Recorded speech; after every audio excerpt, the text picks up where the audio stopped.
بسم اللہ الرحمن الرحیم۔ سبھی دوستوں کو میری طرف سے السلام علیکم۔ جلوہ دکھا دیجئے،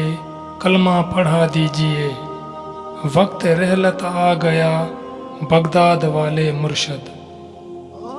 حضور سیدنا غوث اعظم رحمۃ اللہ علیہ کی عمر مبارک 91 برس ہو چکی تھی۔ آپ رحمۃ اللہ علیہ نے اپنے گھر والوں کو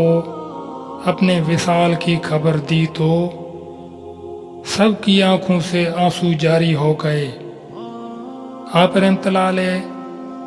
اب علیل رہنے لگے تھے۔ آپ رحمۃ اللہ علیہ کی ذات ببرکات کا فیضان جس سے ایک عالم سیراب ہوا تھا، اب اس کے جانے کا وقت آ چکا تھا۔ آپ رحمۃ اللہ علیہ نے اپنے صاحبزادے حضرت سید عبد الوہاب رحمۃ اللہ علیہ سے فرمایا، تم میرے پاس سے ہٹ جاؤ کیونکہ میں بظاہر تمہارے ساتھ ہوں مگر میرا باطن صرف اللہ کے ساتھ ہے، اور اس وقت کچھ لوگ یہاں تشریف لانے والے ہیں، تم ان کے لیے جگہ فراخ کر دو۔ 11 ربیع الثانی بروز سوموار حضور سیدنا غوث اعظم رحمۃ اللہ علیہ نے عشاء کی نماز کے وقت تازہ غسل فرمایا اور دیر تک سجدہ میں رہے اور اپنے تمام مریدین، اہل خانہ اور دیگر کے لیے دعا مانگتے رہے۔ جب آپ رحمۃ اللہ علیہ نے سجدہ سے سر اٹھایا تو غیب سے ندا آئی، نفس مطمئنہ اپنے پروردگار کے جانب لوٹ آ، تو اپنے پروردگار سے راضی ہوا اور وہ تجھ سے راضی ہوا، بے شک تو میرے ان بندوں میں شامل ہے جو جنت میں داخل ہوں گے۔ حضور سیدنا غوث اعظم رحمۃ اللہ علیہ ان کلمات کو سننے کے بعد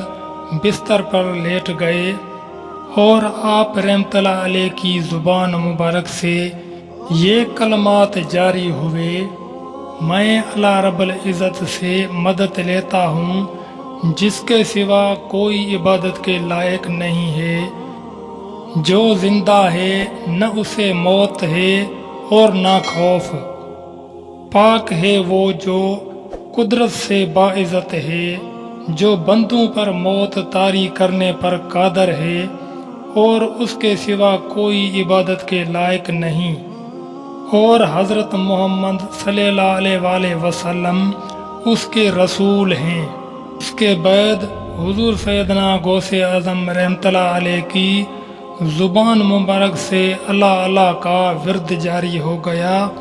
اور اپنی جان آفرین کی سپرد کر دی۔ حضور سیدنا غوث اعظم رحمۃ اللہ علیہ کے صاحبزادے حضرت سید عبد الرزاق اور حضرت سید موسیٰ رحمۃ اللہ علیہ فرماتے ہیں، آپ رحمۃ اللہ علیہ بار بار ہاتھ مبارک کو بلند کرتے اور زبان مبارک سے فرماتے، توبہ کرو اور صف میں شامل ہو جاؤ، میں بھی تمہاری طرف آتا ہوں، اور پھر فرماتے کہ لوگوں سے نرمی اختیار کرو۔ پھر آپ رحمۃ اللہ علیہ کے پاس حق آیا اور موت کے آثار شروع ہو گئے اور زبان مبارک پر یہ الفاظ ظاہر ہو گئے، میں مدد چاہتا ہوں کلمہ کی اور اللہ کی جو پاک و برتر ہے اور ایسا زندہ ہے جسے موت کا خوف نہیں، وہ اپنی قدرت کے ساتھ غالب ہے اور بندوں کو موت کے ساتھ مجبور کیا۔ پھر آپ رحمۃ اللہ علیہ نے اللہ عز و جل کی وحدانیت اور حضور نبی کریم صلی اللہ علیہ وآلہ وسلم کی رسالت کی گواہی دی اور اللہ اللہ کا ورد بلند کر دیا، یہاں تک کہ آپ رحمۃ اللہ علیہ کی روح قفس عصری سے پرواز کر گئی